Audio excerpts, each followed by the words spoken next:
Let's talk about a really powerful idea today. What if you could stop just reacting to your life and actually start writing it yourself? Let's dive in. You know that feeling, right? That sense that you're just a passenger on a train, watching your own life go by without really having a say in where it's all headed. A lot of us feel that way, and it's time to break down what that really means. So, first up, let's look at a concept that might hit a little close to home. It's what we could call the side character life. This is when you feel like your own story is something that's just happening to you, not by you. When you're stuck in this mode, life feels kind of like a river, and you're just getting swept along by the current. It's this constant stream of things you have to navigate, instead of a path that you're choosing and carving out for yourself. And it goes even deeper than just being passive. It can start to feel like a test of survival. You're not really enjoying the journey or growing from it. You're just trying to get through it, to endure whatever chapter gets written for you next. This right here is the heart of the side character experience. All your decisions are basically dictated by what's happening around you, your circumstances, past wounds, the timing of everything. It's a completely reactive state, not a proactive one.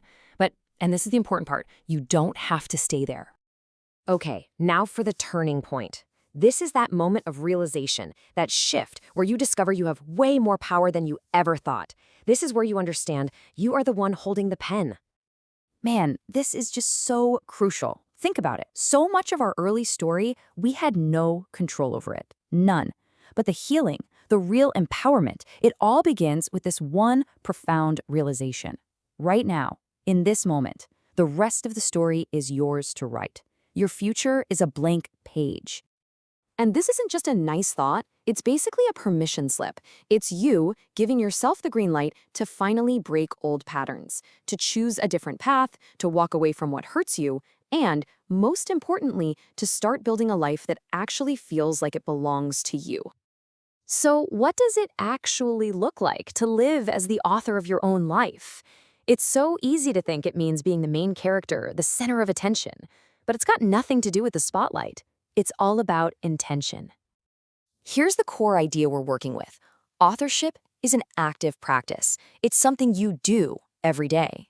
It's about consciously choosing your life, making decisions that come from your deepest truth, instead of letting fear call all the shots.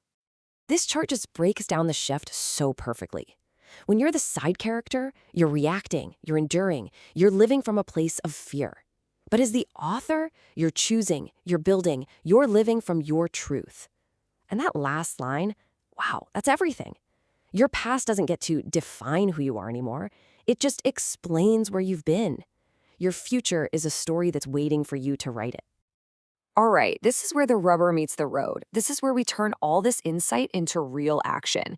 And guess what? Your next chapter doesn't start with some huge, intimidating 10-year plan. No, it begins with something much, much smaller, but also so much more powerful. Your very first step is simple, but it is so profound. It's called your author statement. Think of it as a declaration to yourself, a promise that you're the one in control of the narrative from here on out, starting right now. So how do you actually do it?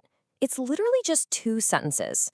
First, you declare what you're choosing for yourself. Maybe it's peace, or authenticity, or health. Whatever it is, then you identify just one small, immediate action you can take, something that proves that choice to yourself.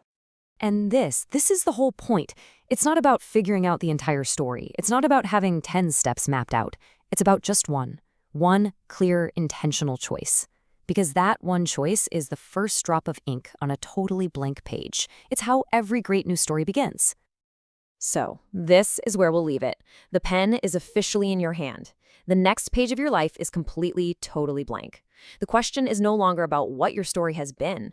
The only question that matters now is, what will you write?